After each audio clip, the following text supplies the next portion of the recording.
Olá, meus amigos, aqui é o professor Marcelo. Este é o canal Resenha Forense, de volta aos comentários à Lei 11.101, devidamente atualizada, pela Lei 14.112 de 2020. Se você gosta do projeto, do canal, enfim, curta o vídeo, inscreva-se e, se possível, ajude o projeto Resenha Forense com apenas R$ 2 por mês no Apoia-se, o link está na descrição do vídeo, ou ainda sendo membro, o link fica aqui embaixo também. Muito bem, vamos até a seção terceira, dentro dos problemas ali da insolvência transnacional, que regula o reconhecimento de processos estrangeiros. Como que o juiz reconhecerá, lidará com autos que versem ali na prática com um falido, um recuperando ou um credor estrangeiro, como é que vai funcionar? 167-H. O representante estrangeiro pode ajuizar perante o juiz pedido de reconhecimento do processo estrangeiro em que atua. Então ele aparece para o juiz, instrui o pedido e diz: olha, reconheça aqui um processo estrangeiro, de uma insolvência não brasileira, e assim vai. Parágrafo 1º. O pedido de reconhecimento do processo estrangeiro, eu falei instruído, não foi à toa, deve ser acompanhado de alguns documentos. Não é achismo também, o juiz não tem bola de cristal, então tem que haver uma instrução aí. Olha o que tem que ter: cópia apostilada da decisão que determine a abertura do processo estrangeiro e nomeia os representantes, o representante, na verdade, estrangeiro, quer dizer, o síndico, digamos assim, da nação estrangeira. 2. Certidão apostilada, expedida pela autoridade estrangeira que ateste a existência do processo estrangeiro e a nomeação do representante estrangeiro. Ou, veja, a lei aqui não quer duas coisas, ela quer qualquer coisa que, na verdade, reconheça a existência não só do processo estrangeiro, mas também de um poder para aquele administrador estrangeiro. E 3, ou 3, na verdade, qualquer outro documento, emitido por autoridade estrangeira que permita ao juiz atingir plena convicção do que? De existência do processo estrangeiro e também da identificação do representante estrangeiro. Então, pessoal, não são 3 documentos necessários. Basta um, ou a cópia apostilada da decisão, ou uma certidão apostilada, ou qualquer documento que faça, às vezes, dessa finalidade, existência do processo estrangeiro e identificação cabal do representante estrangeiro. Basta isso. Parágrafo 2º. O pedido de reconhecimento do processo estrangeiro deve ser acompanhado por uma relação de todos os processos estrangeiros relativos ao devedor que sejam de conhecimento do representante estrangeiro. Tem que apresentar tudo. Olha, tem algo ali na Argentina, tem no Paraguai, o juiz do Uruguai já agiu assim assado também, e assim vai. Claro que eu estou falando de um jeito assim que parece que vai acontecer muitas vezes, mas não, tá, pessoal? Não é uma coisa que vai pegar tão facilmente assim na prática. Parágrafo 3º. Os documentos redigidos em língua estrangeira devem estar acompanhados de tradução oficial para a língua portuguesa. Vejam, aqui não tem nada de novo, o CPC já fala algo nesse sentido. Salvo quando, sem prejuízo dos credores, for expressamente dispensada pelo juiz e substituída por tradução simples para a língua portuguesa. Aqui, de fato, é uma coisinha diferente em relação ao CPC, Declarada fiel e autêntica pelo próprio advogado. Então aqui nós temos uma novidade, sob sua responsabilidade pessoal. Aqui, de fato, a lei é mais interessante, Esse tanto aqui, é mais interessante do que o CPC. Vou até mudar de cor porque eu achei muito legal essa passagem. Aqui o CPC, aqui a lei foi, na minha opinião, melhor que o CPC, Eu acho que o CPC é formalista demais nesse ponto. Tem que chamar um tradutor juramentado. Não precisa. Hoje todo mundo fala inglês, quer dizer, quase todo mundo fala inglês, espanhol, dá para encarar, 167-I.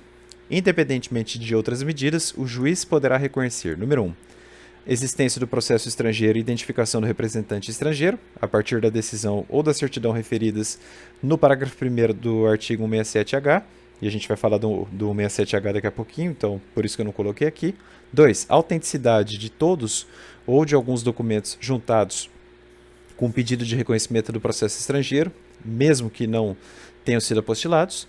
3, o país onde se localiza o domicílio do devedor, no caso dos empresários individuais, ou o país da sede estatutária do devedor, no caso das sociedades, como seu centro de interesses principais, salvo prova em contrário. 167-J. Ressalvado o disposto no parágrafo 4º do 167-A desta lei, que é aquele que fala que o juiz vai deixar de aplicar alguns mecanismos da insolvência transnacional, no caso, aqueles que afrontarem eventualmente a ordem pública interna, né? Nesse caso aí, ou melhor, ressalvados esses casos, o juiz reconhecerá o processo estrangeiro. Olha, não afronta a ordem jurídica brasileira, então eu reconheço o processo estrangeiro quando? O processo enquadrar-se na definição constante do inciso 1º do caput do 167b, ou seja, enquadrar-se na definição do que seja um processo estrangeiro, e eu coloquei aqui, né, é qualquer processo judicial administrativo, e ó, é judicial ou administrativo, né, de cunho coletivo, inclusive de natureza cautelar, então, inclusive de natureza cautelar, aberto em outro país, de acordo com as disposições relativas à insolvência, né, nele vigentes, em que os bens e as atividades de um devedor estejam sujeitos a uma autoridade estrangeira para fins de reorganização ou liquidação. Então, uma insolvência estrangeira. Basicamente é isso, né? O processo estrangeiro aqui, nesse ponto da lei, significa uma insolvência estrangeira, um processo coletivo, um concurso de credores estrangeiro, né? Eu ia falar alguma coisa? Bom, confiram aí, né? Há 2 vídeos atrás eu falei do 167b, né? Por isso que eu estou passando mais rapidamente aqui.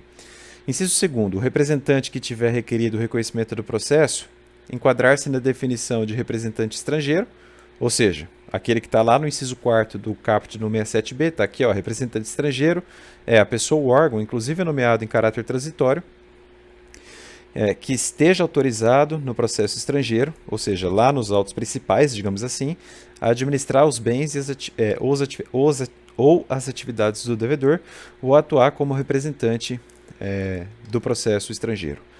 Inciso 3º, o pedido cumprir os requisitos estabelecidos no artigo 167H desta lei, né? Cumprir os requisitos. Vamos colocar assim, ó, o pedido cumprir os requisitos. E a gente vai falar do 167H hoje ainda, tá? Então fiquem tranquilos. E inciso 4º, o pedido tiver sido endereçado ao juiz conforme o 167D, né? Que a gente já leu nos vídeos passados, mas não custa repetir. O 167D diz assim no caput: o juízo do local do principal estabelecimento, né, local do principal estabelecimento do devedor no Brasil, é o competente, né? Mesma coisa, confiram não só o vídeo que eu falo do 167-D, mas também o primeiro vídeo dessa playlist aqui, né, que eu explico essa questão de competência, tá? Enfim, não vou ficar lendo tudo, porque a nossa leitura tem que ser também considerar tudo que já foi dito até aqui. Parágrafo 1º. Satisfeitos os requisitos previstos no caput do artigo, o processo estrangeiro deve ser reconhecido como. Então, satisfeitos os requisitos, o processo estrangeiro deve ser reconhecido como: 1. Processo estrangeiro principal, caso tenha sido aberto no local em que o devedor tenha o seu centro de interesses principais, ou, claro, processo estrangeiro não principal, caso tenha sido aberto em local em que o devedor não tenha bens ou estabelecimento, na forma do inciso 6º do caput no 67b. De novo, estabelecimento significa qualquer local de operações em que o devedor desenvolva uma atividade econômica não transitória com emprego com emprego de recursos humanos e de bens ou serviços. Quer dizer, se veio de um lugar que não tem esse conceito aqui de estabelecimento, ele vai ser recebido como um processo estrangeiro não principal, né? Parágrafo 2º. Não obstante o que consta desses incisos 1 e 2 aí, né? O processo estrangeiro será reconhecido como processo estrangeiro não principal se o centro de interesses principais do devedor tiver sido transferido ou de outra forma manipulado com o objetivo de transferir para outro estado a competência jurisdicional para a abertura do processo. Então a lei aí já também dando uma solução para um problema prático, né? Ó, vamos receber como processo estrangeiro não principal para evitar confusão. Parágrafo 3º. A decisão de reconhecimento do processo estrangeiro poderá ser modificada ou revogada. Quer dizer, ela pode ser modificada ou revogada a qualquer momento, a pedido da parte interessada. Tá? A pedido da parte interessada. Pelo que eu estou vendo aqui, não pode ser de ofício. E isso se houver elementos que comprovem que os requisitos para o reconhecimento foram descumpridos, total ou parcialmente, ou deixaram de existir. Parágrafo 4º. Da decisão que acolher o pedido de reconhecimento, caberá agravo. Então, da decisão que acolher o pedido de reconhecimento, caberá agravo. E da sentença que julgá-la improcedente, né? Então, o português aqui não foi muito bem na lei, enfim. e da sentença que, na verdade, não, o português está correto, que o julgar improcedente, então, e da sentença que o julgar improcedente, caberá apelação. Claro, né? Contra a sentença cabe apelação, contra a decisão interlocutória cabe agravo. Aqui não tem muito segredo não, tá, pessoal? Não vou nem destacar muito aqui. 167-K. Após o pedido de reconhecimento do processo estrangeiro, o representante estrangeiro deverá imediatamente informar ao juiz, número 1, qualquer modificação significativa no estado do processo estrangeiro reconhecido ou no estado de sua nomeação como representante estrangeiro. Quer dizer, é o papel de qualquer síndico, administrador, né? Enfim. 2. Qualquer outro processo estrangeiro relativo ao mesmo devedor de que venha ter conhecimento. Abriu ali no Uruguai, abriu ali no Paraguai, e assim vai. 167-L. Após o ajuizamento do pedido de reconhecimento do processo estrangeiro e antes da decisão, o juiz poderá conceder liminarmente as medidas da tutela provisória, né, de tutela provisória, não importa se fundadas em urgência ou em evidência, ou nos dois, enfim, necessárias para o cumprimento da lei, para a proteção da massa falida ou para a eficiência da administração. Então, cabe tutela provisória no processo de insolvência transnacional, tá? Parágrafo 1º. Salvo no caso do disposto do inciso 4º do caput do 67N, as medidas de natureza provisória encerram-se com a decisão sobre o pedido de reconhecimento. Isso é interessante, né? Então, as medidas perduram até a decisão sobre o pedido de reconhecimento. Diferente, né? Tirante esse caso aqui do inciso 4º do caput do 67N. Deixa eu lembrar o que é 167N. Deixa eu jogar aqui na lei. Droga, eu fechei ali. Só um minutinho. 167N. É uma sopa de letrinhas também, né? Meu Deus, como a lei é ruim. O inciso 4º é aquele que fala assim: a conversão indefinitiva de qualquer medida de assistência provisória concedida anteriormente. Quer dizer, se o juiz quiser, digamos assim, querer é um verbo ruim, mas enfim, ele mantém a tutela provisória. Se ele não falar nada, ela cai, tá? É isso que a lei está dizendo aí. Mas o juiz pode manter, tá? Ele pode confirmar a tutela, digamos assim, embora não seja uma sentença, né? Parágrafo 2º. O juiz poderá recusar-se a conceder as medidas de assistência provisória que possam interferir na administração do processo estrangeiro principal. Claro, né? O juiz brasileiro não pode se imiscuir na decisão estrangeira. Na verdade, é pouco efeito prático ter esse parágrafo 2º, né? O estrangeiro não quer nem saber também, ele tem a sua soberania, a não ser que seja um processo estrangeiro principal e aqui existam bens do devedor, né? Então, aí sim o juiz brasileiro pode atrapalhar. Enfim. 167-M. Com o reconhecimento do processo estrangeiro principal, decorrem automaticamente, né? Quais são os efeitos, então, do reconhecimento de um processo estrangeiro principal, né? Efeitos ex lege, porque decorrem automaticamente. Número 1, suspensão do curso de quaisquer processos de execução, interessante isso, né? Ou de quaisquer outras medidas individualmente tomadas por credores relativas ao patrimônio do devedor, respeitadas as demais disposições da lei. Número 2, suspensão do curso da prescrição de quaisquer execuções judiciais contra o devedor, respeitadas também outras disposições da lei. Número 3, ineficácia de transferência, de oneração ou de qualquer forma de disposição dos bens do ativo não circulante do devedor realizadas sem prévia autorização do judicial. Então, 3 efeitos automáticos aí do reconhecimento de processo estrangeiro principal. Parágrafo 1º, a extensão, modificação ou cessação dos efeitos ex lege aí, né, dos incisos 1, 2 e 3 do caput do artigo, subordinam-se também ao disposto nesta lei. Enfim, choveu no molhado aqui.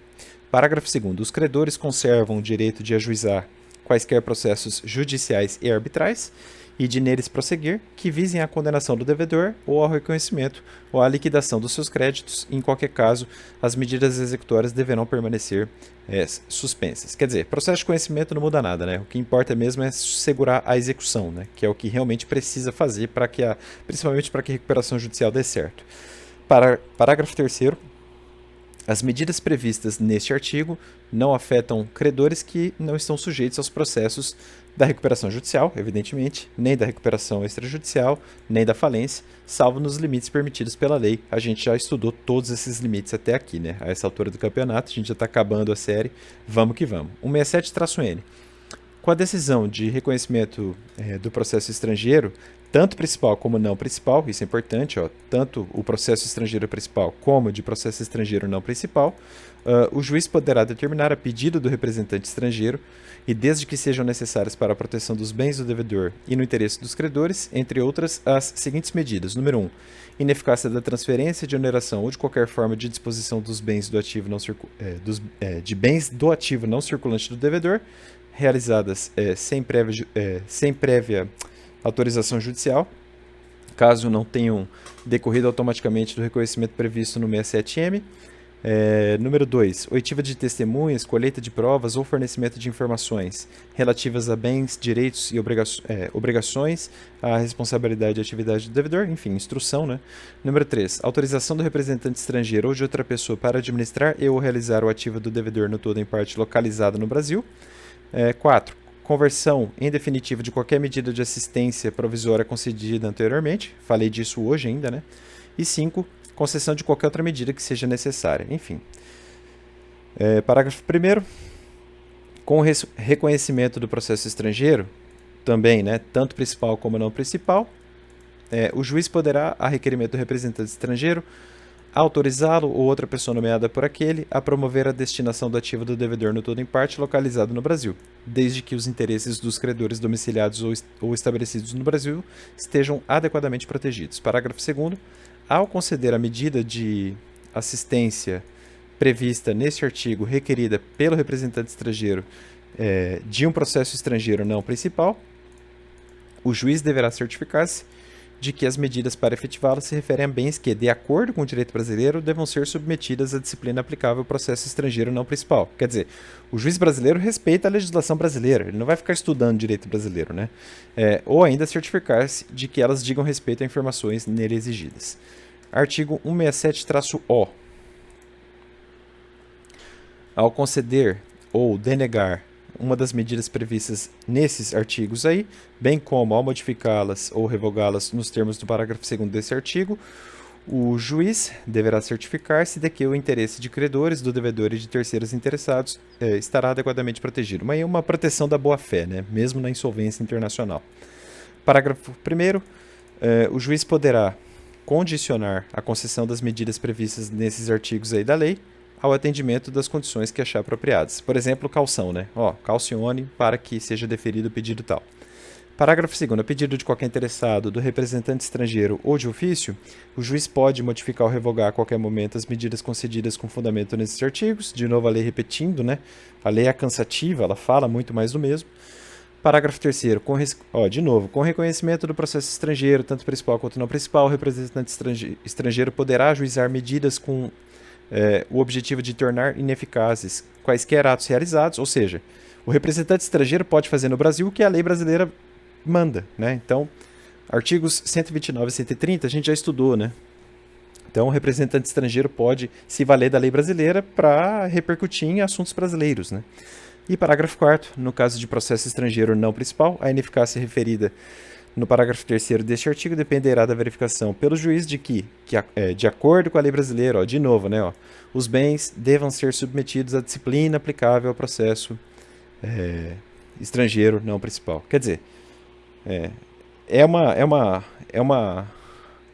chuva no molhado e assim uma preocupação a lei tenta ser bonitinha, mas ao mesmo tempo ela mostra que não tem como ir muito além, né, por questões de soberania. O ideal mesmo é ter um tratado de direito internacional aí, né, tipo uma lei de Genebra, alguma coisa nesse sentido. Bom, meus amigos, é isso. Espero que vocês tenham gostado. Até mais. Tchau, tchau.